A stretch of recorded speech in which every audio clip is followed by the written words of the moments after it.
भोलपुर गांव में एक आलसी लकड़हारा रहा करता था जिसका नाम सुंदर बाबू था। सुंदर बाबू गांव के सबसे बड़े आदमी शंभू लाल के पास काम करता था। सुंदर बाबू को काम पर लगे 2 दिन हो गए थे। सुंदर बाबू के घर पर एक आदमी आता है। अरे भाई सुंदर बाबू कहाँ हो? सुंदर बाबू की पत्नी रूपा बाहर आती है। कौन है? काहे चिल्ला रहे हो? हाँ मैं भाभी, हमें मालिक शंभू लाल ने भेजा है सुंदर बाबू को लाने। अरे भैया आइए आइए, अंदर आइए, बाहर काहे खड़े हैं? हमारे आदमी ने तो नाक में दम करके रख दिया है, बस खाते हैं और सोते हैं, कुछो काम नहीं करते। आइए बैठिए, हम आपके लिए पानी लाते हैं। अरे वाह, सुंदर बाबू का घर तो बहुत बढ़िया है, लेकिन सुंदर बाबू क्यों नहीं दिखाई दे रहे हैं? थोड़ा बैठ जाता हूँ। वैसे ये गद्दा तो बहुत मुलायम है। भाभी गलती सुंदर बाबू की नहीं है, आपके यहाँ का बिस्तर ही ज्यादा मुलायम है। वैसे सुंदर बाबू नहीं नजर आ रहे। ओहो, वो कैसे दिखाई देंगे आपको? आप तो उनके ऊपर ही बैठ गए। आदमी जल्दी से नीचे उतरता है। सुंदर बाबू उठकर बैठ जाते हैं और हंसते हुए कहते हैं, एक नंबर के बर्बाद आदमी हो तुम कमलेश। हम चादर ओढ़कर अंदर सोए हुए थे, अगर रूपा नहीं बताती तब तो हम लेटे लेटे ही मर जाते। ऐसे चादर ओढ़कर कौन सोता है? उठ भी जाओ, खाली सोते रहते हो। और काम पर भी चलो, मालिक ने बुलाया है। अरे मालिक के पास पहले से तो 2000 पेड़ कटे हुए हैं, उनसे कहना मैं कल आऊँगा। हाँ ठीक है, कह दूंगा, लेकिन मालिक ने कहा है अगर नहीं आया तो कह देना कि कल से भी मत आना। यह सुनकर भी सुंदर बाबू सो जाता है। यह क्या, ये फिर से सो गए? आज तो मैं इनको काम पर भेज कर ही रहूंगी। रमेश जी, आप जरा इनका हाथ पकड़िए और मैं इनका पैर पकड़ती हूँ। वाह भाभी, अच्छा प्लान है। वह दोनों हाथ पैर पकड़कर उन्हें शंभू लाल के घर ले जाते हैं। ये सब क्या चल रहा है? जाओ जाकर पेट काटो। आपसे तुमने एक भी छुट्टी ली तो तुम्हारी नींद उड़ा दूंगा। सुंदर बाबू रूपा को बड़ी बड़ी आंखें दिखाकर आगे चले जा रहा था। मालिक देखिए, मुझे कैसी बड़ी बड़ी आंखें दिखा रहे हैं। अरे सुंदर बाबू, आगे देख कर चलो, वरना मुंह के बल गिरोगे। जी मालिक, माफ कीजिएगा। सुंदर बाबू वहाँ से चला जाता है। अब आप ही इन पर ध्यान दीजिए मालिक। अरे रूपा, मैं तो इसके आलसीपन से परेशान हो चुका हूँ। ये रूपा और रमेश को तो मैं छोड़ूंगा नहीं। मेरी नींद उड़ाकर मुझे यहाँ ले आए। तभी वहाँ पर ठंडी ठंडी हवाएं चलने लगती है। अरे अरे वाह वाह वाह वाह, क्या हवा चल रही है। ऐसा लग रहा है जैसे ये मेरे कानों में कह रही है, सुंदर बाबू यहीं सो जाओ। एक काम करता हूँ, यहीं सो जाता हूँ, वैसे भी यहाँ कौन देखने आएगा। सुंदर बाबू वही गहरी नींद में सो जाता है। थोड़ी देर बाद लोगों के शोर से उसकी आंखें खुल जाती है। राक्षस आ गया है, मुझको तो कोई दिखाई नहीं दे रहा। मैं तब भागूंगा जब मुझे कुछ दिखाई देगा। एक काम करता हूँ, थोड़ी देर और सो लेता हूँ। थोड़ी देर बाद जंगल में रोने धोने की आवाज आती है।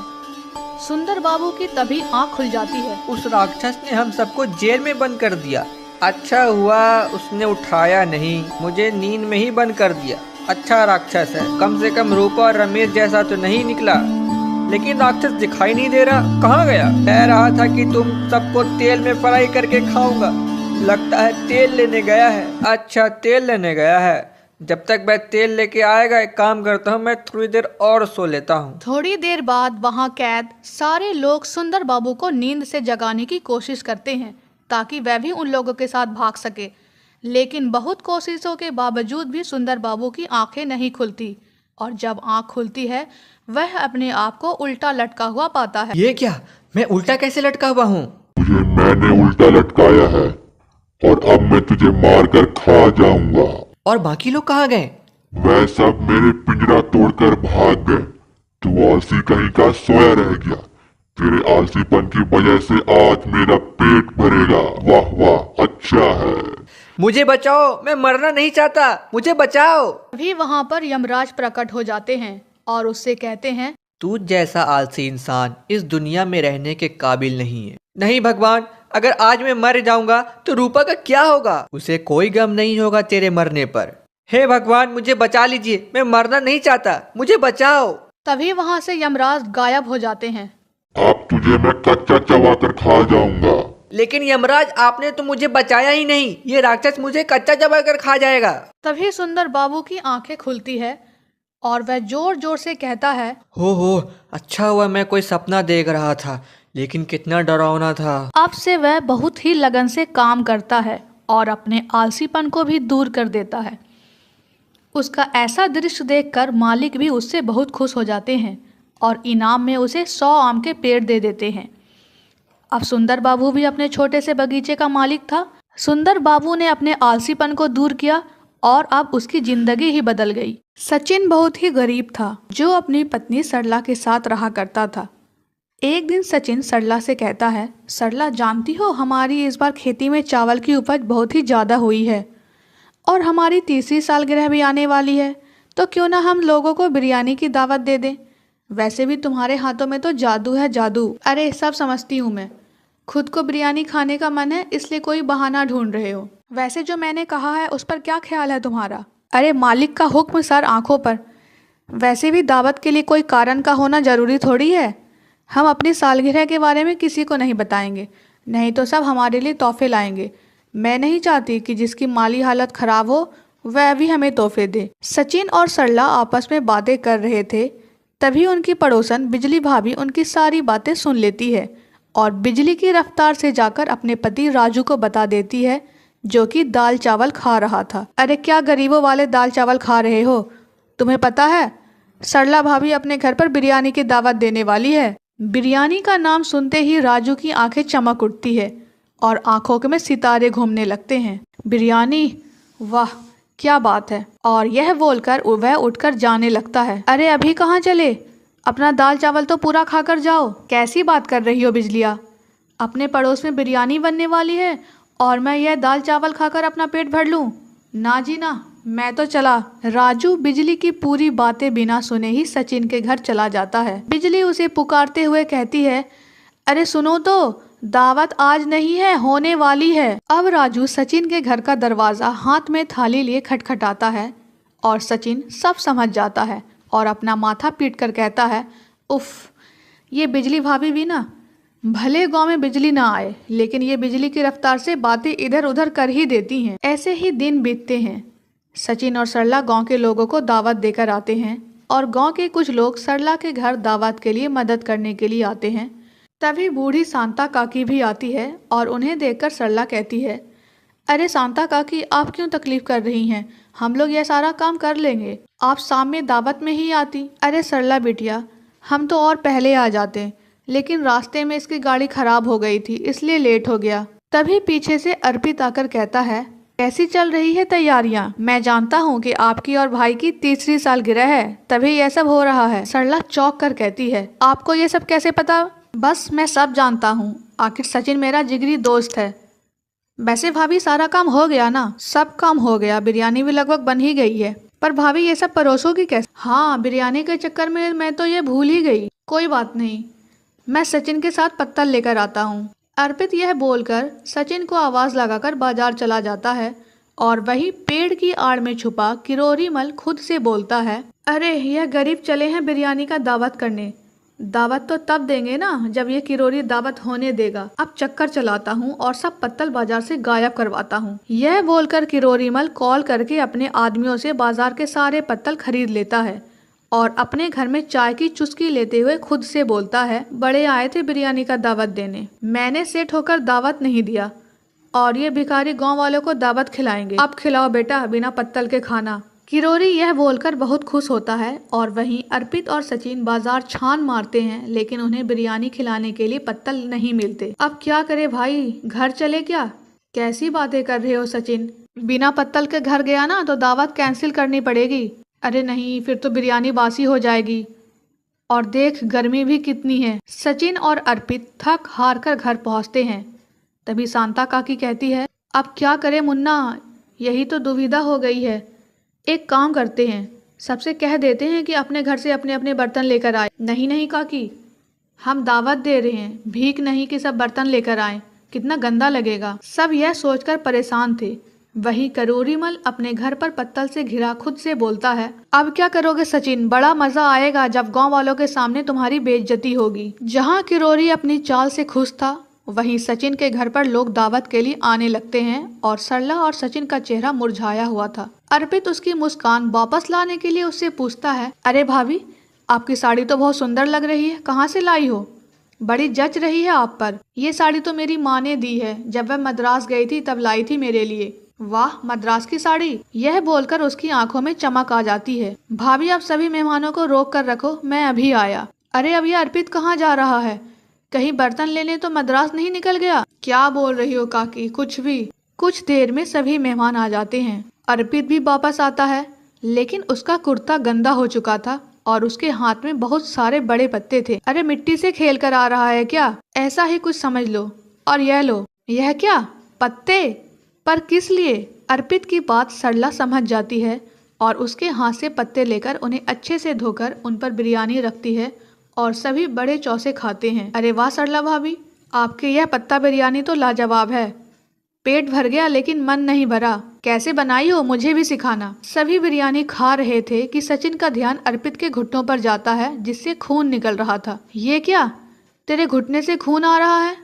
अरे, ये भाभी की मद्रास की साड़ी देखकर मुझे याद आया कि हम मद्रास के लोगों की तरह पत्तों में तो खाना परोस ही सकते हैं। तो मैं पत्ते तोड़ रहा था, तभी पेट से मैं नीचे गिर गया। पगले, तूने मेरे लिए इतना कुछ किया, तू मेरा सच्चा दोस्त है। अब रुलाएगा क्या? चल पत्ता बिरयानी खाते हैं। यहाँ अर्पित ने सचिन की इज्जत बचा ली थी। वही किरोरी अपना सर पीटता हुआ खुद से बोलता है, यह गरीब की पत्ता बिरयानी ने तो मेरा काम फिर से खराब कर दिया। अब इतने सारे पत्तल का मैं क्या करूँगा? किरोरी की चाल नाकाम रहती है और सभी सचिन और सरला के घर पत्ता बिरयानी का आनंद लेते हैं। इसलिए कहते हैं दोस्तों, आपके लाख दुश्मन हो सकते हैं, लेकिन साथ देने वाला एक सच्चा दोस्त आपको 100 मुश्किलों से आसानी से पार करा सकता है। अरे रोहित, सुना तो कोई बंगालन से शादी कर रहा है। हाँ यार, क्यों? क्यों मतलब बंगाली लोग मछली बहुत खाते हैं यार। तो क्या हुआ, जिसे जो खाना है वो खाए। ज्यादातर लोग रोहित के साथ अनुपमा की शादी के खिलाफ थे, लेकिन रोहित की माँ खुद बंगालन थी, इसीलिए वो बड़ी खुश थी। अरे वाह बेटा, ये बहुत अच्छा काम किया है तूने। अब उसके साथ मन भरकर मछली तो खा सकूंगी मैं। हाँ माँ, यहाँ मेरी शादी होने वाली है और आपको सिर्फ खाने की पड़ी है। खाना ही सब कुछ होता है बेटा। तूने कभी फिश फ्राई खाया है? नहीं, वो कैसे बनती है? आपने तो कभी बनाया नहीं। मुझे नहीं आता है बेटा। बंगाल में रहते हुए बहुत खाती थी, कितने दिन हो गए खाए हुए। सुजाता को बंगाल की फिश फ्राई की बड़ी याद आ रही थी। उसका बेटा रोहित पढ़ने के लिए बंगाल गया हुआ था और तब से अनुपमा के साथ उसका चक्कर चल रहा था। पढ़ाई के बाद रोहित दिल्ली लौट आया और यहाँ उसकी नौकरी लग गई, लेकिन अनुपमा से दूर वो नहीं रह पा रहा था, इसीलिए दोनों ने शादी करने का फैसला किया। इसीलिए रोहित ने और देर नहीं की, उसने अनुपमा से शादी कर ली और उसे भी दिल्ली लेकर आ गया। सुजाता तो बड़ी खुश हुई। तुम्हें देखकर घर की याद आ रही है। खाना बनाना तो आता है ना तुम्हें? हाँ हाँ माँ जी, सब कुछ बना लेती हूँ। आपको क्या खाना है बोलिए। हाँ माँ, बोलो ना, उस दिन जो बोल रही थी। हाँ बहू, फिश फ्राई बना लेती हो? अरे इतनी सी बात, मैं तो फिश फ्राई बनाने में माहिर हूँ। अनुपमा ने फटाफट 3 फिश फ्राई बना लिया और सभी बैठकर खाने लगे। सुजाता तो खाते ही खुश हो गई। अरे वाह, लास्ट कोलकाता में खाई थी ऐसी फिश फ्राई। तू तो सच में फिश फ्राई बनाने में माहिर है बहू। हाँ अनुपमा, बढ़िया बनी है, इसे तो मैं चावल के साथ खाऊंगा। उसके बाद से अनुपमा हर 2 दिन में एक बार फिश फ्राई बनाने लगी और रोहित काम पर जाने लगा। लेकिन एक दिन रोहित परेशान होकर घर लौटा। क्या बात है, तुम इतना परेशान क्यों लग रहे हो? ऑफिस में ले ऑफ होगा, ऐसे सुनने में आ रहा है। Lay off? ये क्या होता है? मतलब लोगों को काम से निकाल देंगे, बजट कट करेंगे। अरे ऐसे कैसे काम से निकाल देंगे? ऐसा ही होता है अनुपमा, तुम नहीं समझोगी।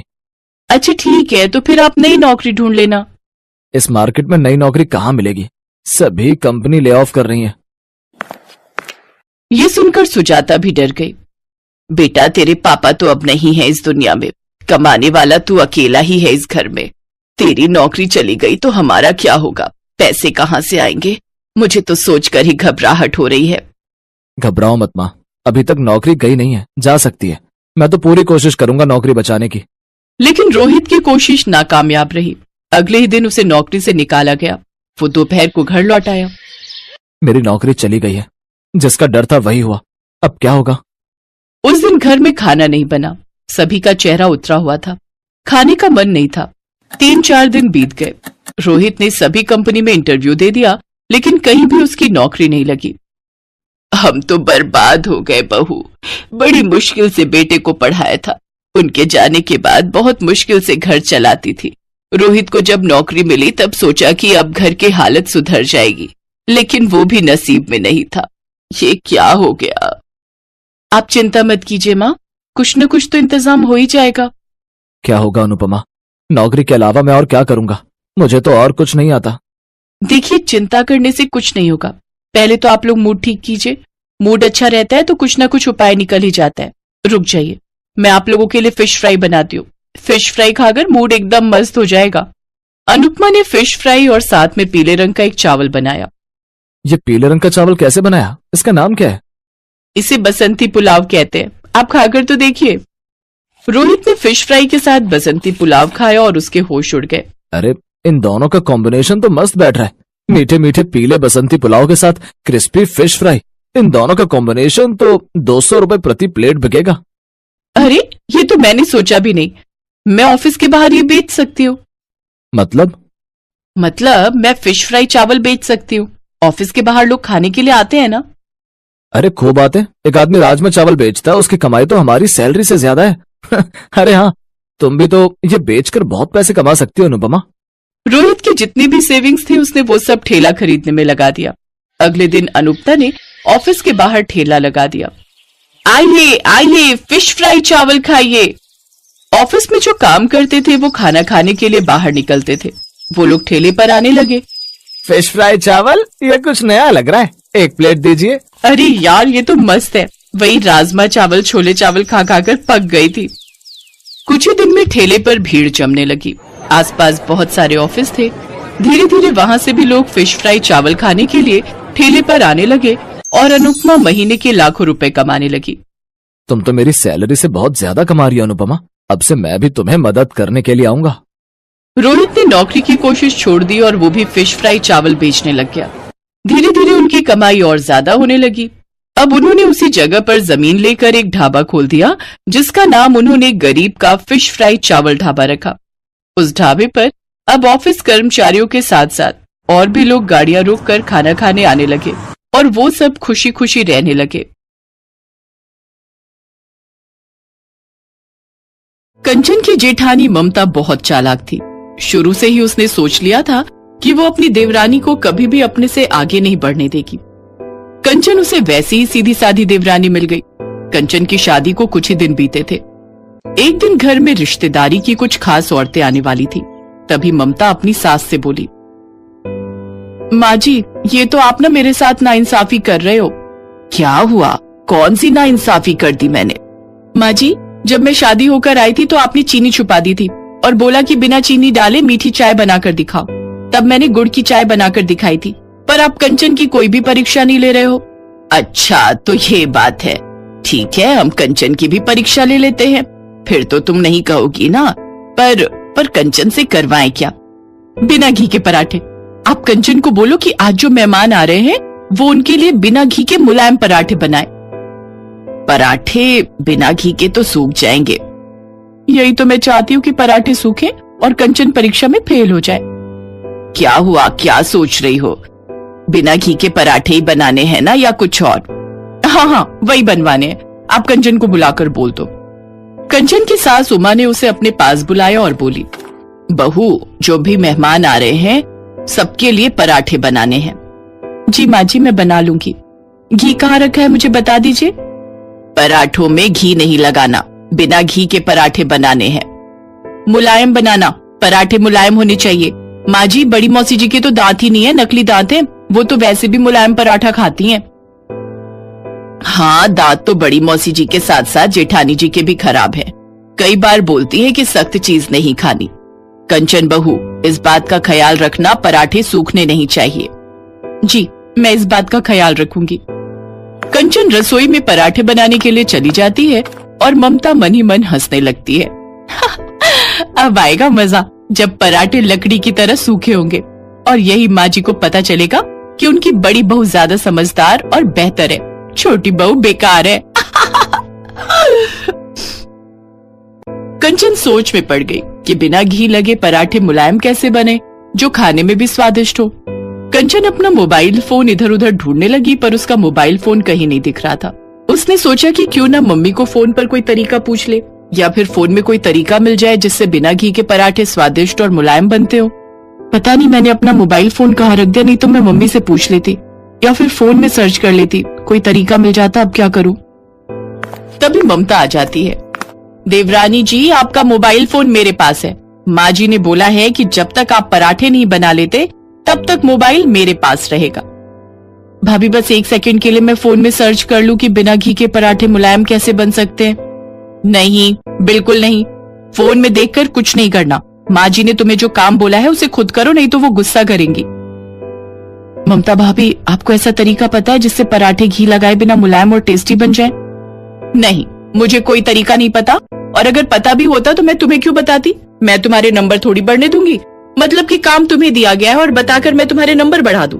सबके बीच में तारीफ की पात्र बनो तुम, और वो भी मेरे से पूछकर। हा, नहीं, पहली बात तो मुझे पता नहीं, और दूसरी बात पता होता तो भी ना बताती। ममता का ऐसा नेचर देखकर कंचन हैरान रह गई। ममता मुंह बनाती हुई रसोई से बाहर चली गई। भाभी का नेचर कैसा है, ये बात किस तरह से करती हैं? मैंने तो इनसे सिर्फ हेल्प मांगी थी, ये तो बहुत ही अजीब सा व्यवहार कर रही हैं और मेरा मोबाइल फोन भी ले गई, जैसे मैं इनकी देवरानी नहीं कोई दुश्मन हूँ। मुझे खुद ही कुछ सोचना होगा, ये तो मेरी हेल्प करेंगी नहीं। कंचन सोचने लगती है, तभी उसे कुछ याद आता है। मम्मी, ये आप आटे में दूध क्यों मिला रहे हो? बेटा, तू तो जानती है तेरे बाबूजी घी लगे पराठे नहीं खाते, इसीलिए दूध का आटा गूंथ रही हूँ। इसमें थोड़ा नमक अजवाइन मिलाऊंगी। मम्मी, दूध डालकर बिना घी के पराठे मुलायम और टेस्टी बन सकते हैं? हाँ तो और क्या, अच्छे से आटे को गूंथना है, फिर तो घी की जरूरत भी नहीं पड़ेगी, क्योंकि दूध डालने से आटा मुलायम हो जाता है। थैंक यू मम्मी, मुझे आपकी वो बात याद आ गई। आज आप यहाँ मेरे साथ नहीं हो, पर आपसे सीखी हुई वो बात आज मेरे काम आ रही है। हाँ, मैं दूध का आटा गूंथकर उसके पराठे बनाऊंगी, नमक अजवाइन के दूध के पराठे। कंचन ने खूब सारा दूध लेकर आटे में अजवाइन मिलाया और दूध का आटा गूंथा। अच्छे से मुलायम आटा तैयार हो गया। जब मेहमानों ने कंचन के हाथों के बने पराठे खाए तो सबको इतने स्वादिष्ट लगे कि सबने बहुत तारीफ की। कंचन बहू, पराठे तो इतने स्वादिष्ट बने हैं और इतने मुलायम कि मेरे मुंह में घुल गए। वाह वाह वाह। दीदी, पराठों पर घी नहीं है, आप बिना घी के पराठे खा रही हो। कंचन, हमें भी बताओ ये तरीका जिससे बिना घी के तुमने इतने स्वादिष्ट पराठे बनाए हैं। हाँ, तरीका तो मुझे भी जानना है, ताकि घर की बहुएं ऐसे ही बिना घी के पराठे बना सके। जी, मैंने ये पराठे दूध का आटा गूंथकर बनाए हैं। मेरी मम्मी कभी कभी पापा के लिए ऐसे ही बनाती थी पराठे, तो मुझे याद था, इसलिए आज मैंने वही तरीका अपनाया और मैं बहुत खुश हूँ कि आप सबको यही पराठे पसंद आए। सब मेहमानों के जाने के बाद कंचन की सास एक बार फिर उसकी तारीफ करती है। ममता भी वहीं खड़ी थी। कंचन बहू, पता है जब ममता इस घर में आई थी तब मैंने इसे बिना चीनी की चाय बनाने के लिए कहा था। तब ममता ने गुड़ की चाय बनाई थी और आज मैंने तुम्हारी भी परीक्षा ली। तुम्हें बिना घी के पराठे बनाने के लिए कहा, पर तुम उस परीक्षा में पास हो गई। मुझे गर्व है कि मेरी दोनों बहुएं बहुत समझदार हैं। थैंक यू माँ जी, पर मुझे आपसे कुछ कहना है। आज मुझे एक बात का बहुत दुख है। हाँ, बोलो, क्या हुआ? कंचन सारी बात बता देती है कि ममता ने उसके साथ कैसा व्यवहार किया। ममता, मुझे तुमसे ये उम्मीद नहीं थी। कंचन इस घर में नई नई आई है तो तुम्हें तो उसे सपोर्ट करना चाहिए था। तुमने भी तो गुड़ की चाय बनानी कहीं सीखी होगी, तभी तो तुम इस परीक्षा में पास हुई थी। आई एम सॉरी कंचन, मैंने तुम्हारे साथ अच्छा नहीं किया। आई एम सॉरी माँ जी। वैसे गुड़ की चाय बनाने मैंने अपनी मम्मी से सीखी थी, इसीलिए मैं आसानी से बना पाई। कंचन, अब से मैं तुम्हारे साथ ऐसा बर्ताव नहीं करूंगी, हम मिलकर प्यार से रहेंगे। ममता कंचन को सॉरी बोल देती है और सब कुछ ठीक हो जाता है। इस कहानी से हमें यही सीख मिलती है कि कभी न कभी सीखा हुआ ज्ञान हमारे जरूर काम आता है। इसलिए जहाँ भी ज्ञान की कोई बात सीखने को मिले तो हमें जरूर सीखनी चाहिए। यही एक समझदार व्यक्ति की पहचान है।